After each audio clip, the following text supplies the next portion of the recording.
हमारे वर्तमान परिप्रेक्ष्य में बदलती जा रही हैं। तो पर ये काम शिव जी ने नहीं किया। उन्होंने नारद जी को सारे निमंत्रण पत्र दिए और नारद जी की प्रसन्नता के साथ सभी के घरों में गए, सबके घर में निमंत्रण पत्र दिया। सबको इसी का तो इंतजार था। अब तैयारियां सबके घर में शुरू, और तैयारियां भी ऐसी कि क्या बताएं कि भोले बाबा तो बेचारे कैलाश में बैठे हैं, उनके पास तो कोई गया ही नहीं, क्योंकि दिन कम थे। पहले अपनी तैयारी तो कर लो। इनविटेशन आए घर में, और शादी अब तो भाई दया है प्रभु की, एक ही दिन में निपट जाती। उसी दिन सगन हो जाता, हल्दी हो जाती, मेहंदी हो जाती, सारे काम एक दिन में कुछ घंटों में निपट जाते। पर पहले तो ऐसा नहीं होता था। 15-15, 20-20 दिन शादियां चलती थी और सारे लोग 15-20 दिन घर में होते थे। आज ये रस्म हो रही है, आज ये रस्म हो रही है, ऐसे। तो भोले बाबा ने वही वाली रस्में की, एक दिन में 1 घंटे में चटर-पटर वाली नहीं की। तो आप सबको बताओ चिंता कितनी होती होगी। आप एक दिन की शादी में जाते कितनी तैयारियां, ये साड़ी पहनेंगे, इसके साथ ये वाली ज्वेलरी पहनेंगे, ये करेंगे, ये चप्पल पहनेंगे, मतलब ऊपर नक्शिक आपका श्रृंगार पूरा होना चाहिए। और आपके पति देव क्या करते होंगे, हमें कौन सी वाली गाड़ी लेके जानी, उस गाड़ी की भी सफाई होनी चाहिए, वो भी चमचमाती हुई होनी चाहिए कि कोई देखे तो कहे भाई बिटिया आई है कि दामाद आ गया। आप सब बारातियों ने भी यही किया, आप भी बाराती हो, सज धज कर सब आए हैं। तो उन्होंने भी यही कहा, सब विष्णु जी, लक्ष्मी जी, ब्रह्मा जी, सरस्वती जी, सभी देवी देवता अपनी अपनी तैयारी में लग गए और अपने अपने वाहन की सफाई में लगे। सबका वाहन कौन? धर्मराज जी लगे भैंसे को साफ करने में कि उनका काला भैंसा आज बुरा ही हो जाएगा। ये मैंने कह रही, रामचरितमानस में भी लिखा है कि सब अपने वाहन की धुलाई करने में लगे हैं।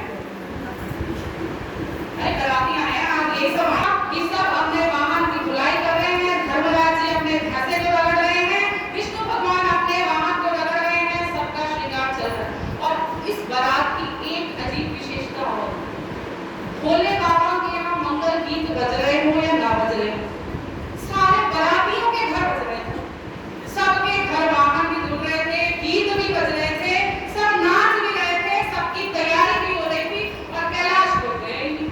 और भोले बाबा अपने आसन पे बैठे हैं कि कोई आए तो भैया हमारा भी मेकअप शेकअप हो, तो किसी का कुछ नहीं, बाराती अपने में लगे पड़े हैं कि भैया जल्दी जल्दी तैयारियां करो।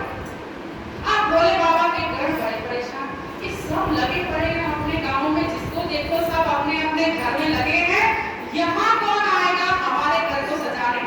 तो भैया उन्होंने कहा सबकी छोड़ो, ये डिपार्टमेंट हम खुद ही संभाल लेंगे।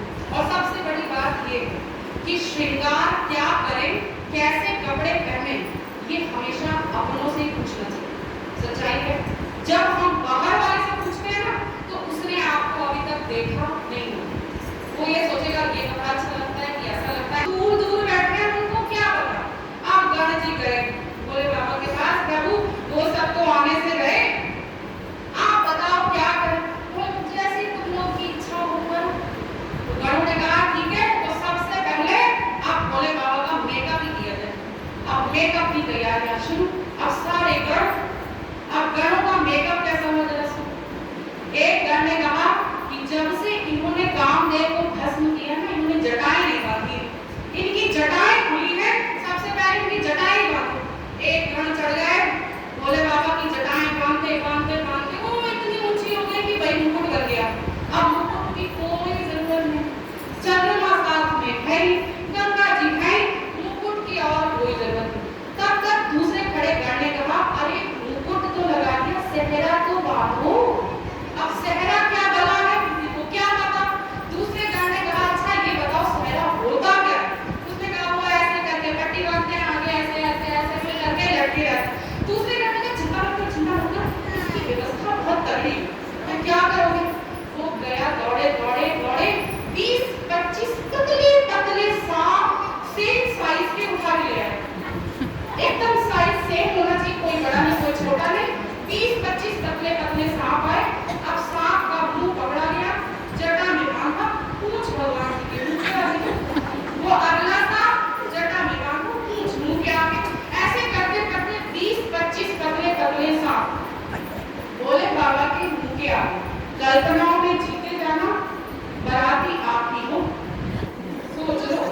सोच लो भोले बाबा का मुकुट लग गया, पतले पतले सांप मुंह के आगे लटके हैं भोले बाबा।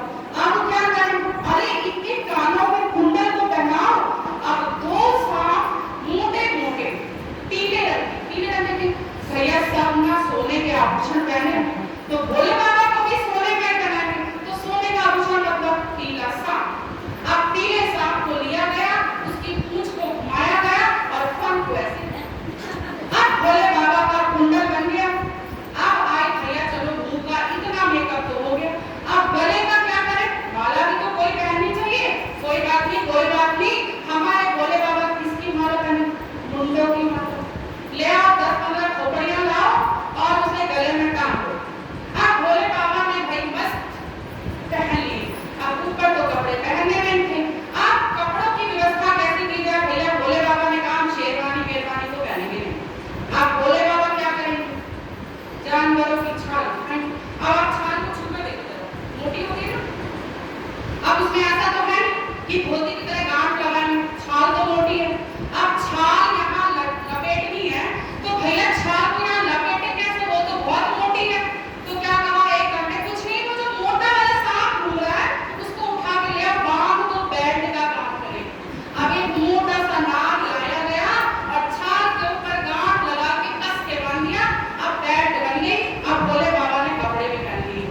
अब बाजूबंद, कंगन वंगन सब मैचिंग के, सेम साइज के, दोनों हाथों में। कोई देख के तो नहीं कह सकता इधर हरा सांप है तो इधर काला है। दोनों तरफ हरे हैं, दोनों तरफ काले हैं। हाथ में कड़े की जगह भी सांप है, बाजूबंद की जगह भी सांप। अब ये सब तो मेकअप हो गया। अब बचा क्या? पार्लर वाली दीदी बैठी, मुंह पे पोता पोताई भी तो होनी चाहिए ना। तो भाई पोता पाती कैसे होगी? तो भैया मेकअप वहां तो सिर्फ एक ही है, क्या? भस्म। तो बस भैया भस्म ले आए और भस्म भी थोड़ी थोड़ी नहीं, पोटलियां भर भर के भस्म आई और पूरे शिव जी पर छिड़क दी गई ऐसे कि भोले बाबा दूर से ही सफेद चांदनी की तरह चमक रहे हैं कि भस्म लगी है पूरे शरीर में और सफेद सफेद हो गए। भोले बाबा ने कहा बच्चों मेरा मेकअप तो हो गया, अब गाड़ी घुमाए। तो